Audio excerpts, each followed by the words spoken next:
BJP സംസ്ഥാന general secretary MT Ramesh തിരുവനന്തപുരത്ത് മാരാർജി ഭവനിൽ മാധ്യമങ്ങളെ കാണുകയാണ്. തത്സമയത്തിലേക്ക് തീരുമാനമെടുത്തത് ലീഗിന്റെയും ജമാഅത്തെ ഇസ്ലാമി അടക്കമുള്ള മുസ്ലിം സാമുദായിക സംഘടനകളുടെ സമ്മർദ്ദത്തിന്റെ ഭാഗമാണ്.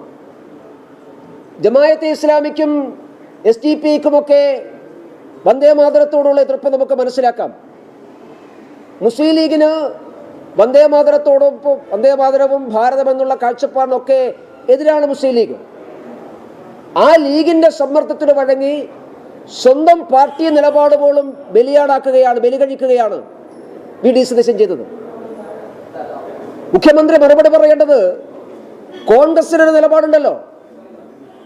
VD സതീശൻ കോൺഗ്രസിന്റെ മുഖ്യമന്ത്രിയാണല്ലോ. VD സതീശൻ ലീഗിന്റെ മുഖ്യമന്ത്രിയല്ലല്ലോ.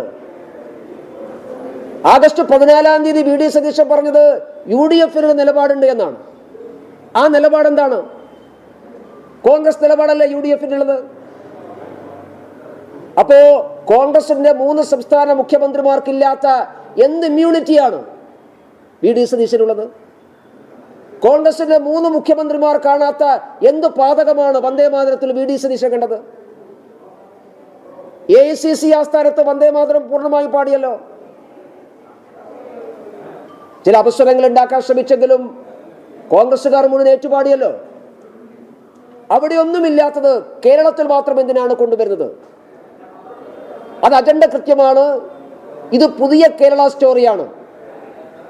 രാജ്യത്തിന്റെ ദേശീയ ജീവിതത്തിൽ നിന്ന് മാറി നടക്കാൻ മലയാളികളെ പ്രേരിപ്പിക്കുകയാണ് VD സതീശൻ ചെയ്യുന്നത്.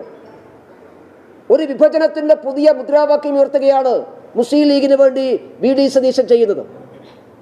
1937 ലീഗിന്റെ നിർബന്ധത്തിന് വഴങ്ങി വന്ദേമാതരം ഒഴിവാക്കി. അന്ന് കോൺഗ്രസ് ലീഗിന്റെ വിഭജനവാദത്തിന് അംഗീകാരം കൊടുത്തു. ദ്വിരാഷ്ട്രവാദം ഉയർത്തിപ്പിടിച്ചുകൊണ്ട് നേരിട്ടുള്ള സമരത്തിൽ ലീഗ് ഇറങ്ങുന്നതിന് മുമ്പ് ചരിത്രം പഠിക്കുമ്പോൾ ലീഗ് ആദ്യം ചെയ്തത് വന്ദേമാതരത്തിനായിട്ട് ശബ്ദമുയർത്തി. രണ്ടാമത് മതത്തിന്റെ അടിസ്ഥാനത്തിൽ മണ്ഡലങ്ങൾ സംവരണം ചെയ്യണമെന്ന് ആവശ്യപ്പെട്ടു. കേരളത്തിൽ മതത്തിന്റെ പേരിൽ ജില്ല ലീഗ് നേരത്തെ ആവശ്യപ്പെട്ടു. ഇപ്പോൾ വന്ദേമാതരത്തിലെ നിലപാട് സ്വീകരിച്ചു. വീണ്ടും ഒരു വിഭജനവാദത്തിലേക്ക് ഈ രാജ്യത്തെ എത്തിക്കാൻ ലീഗിന് വേണ്ടി VD സതീശൻ പരിശ്രമിക്കുകയാണ്.